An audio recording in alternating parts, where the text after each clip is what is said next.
Ok, eh bien bonjour à vous, j'espère que vous allez bien, je m'appelle Damien et aujourd'hui je voulais vous parler de l'intelligence artificielle.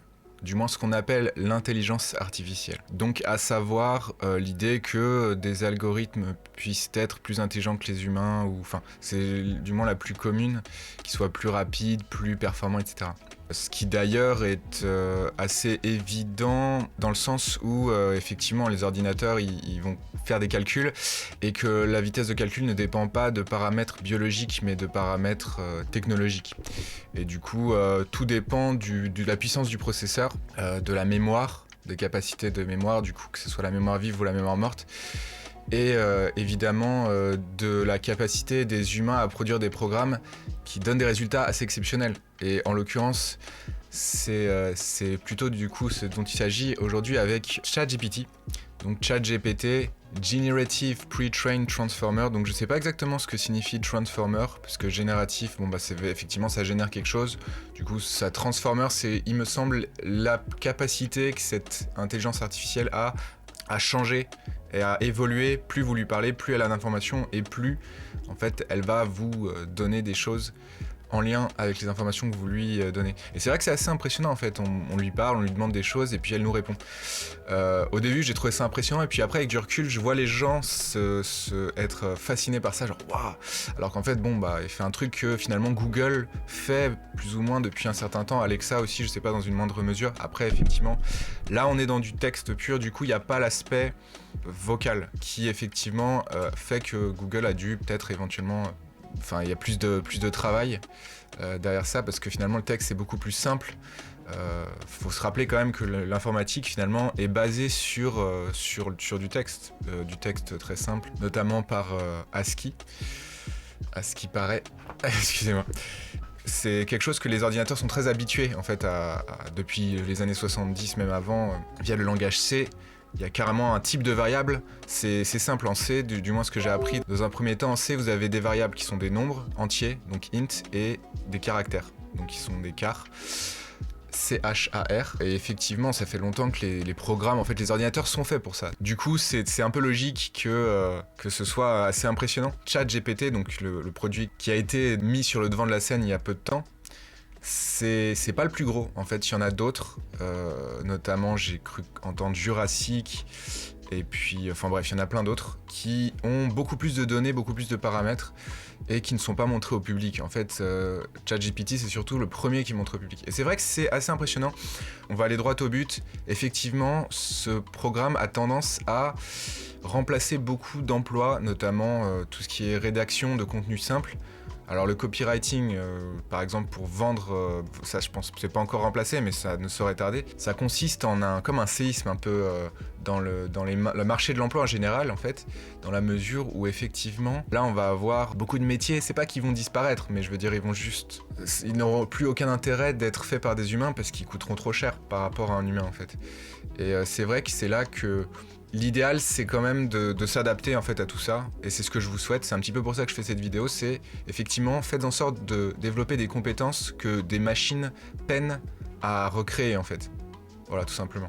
Et à part ça, je pense que c'est une très bonne nouvelle pour les gens qui n'ont pas forcément les moyens de se payer tout un tas de services de rédaction, entre autres, pour ce qui est des mentions légales, des choses comme ça, parce que là, c'est sûr que là, tout ce qui est juridique, les avocats, etc., ça va être compliqué.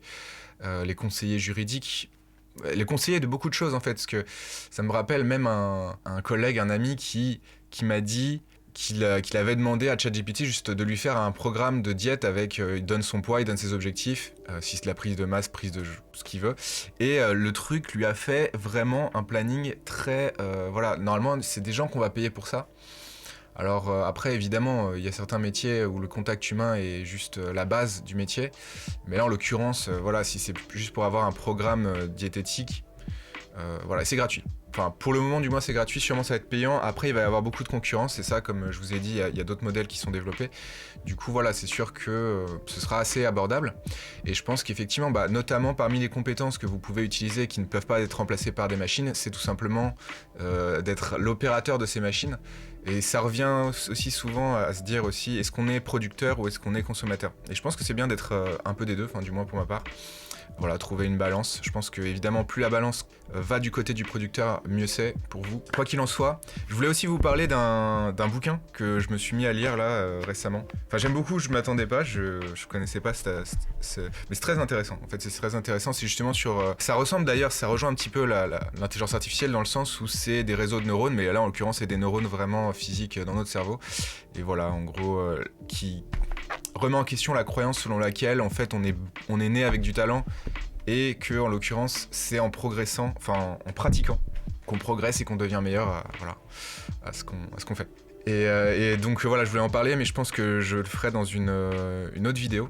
Parce que je préfère garder des vidéos finalement assez courtes, juste où je vous parle un peu de sujets comme ça. ChatGPT aide beaucoup, notamment les créateurs de contenu, à trouver des idées, et à créer des scripts, etc. quand on a la flemme de le faire soi-même, parce que c'est vrai que ça peut prendre beaucoup de temps et pas forcément être très agréable, très ludique à faire, ça dépend, bien entendu, ça peut l'être.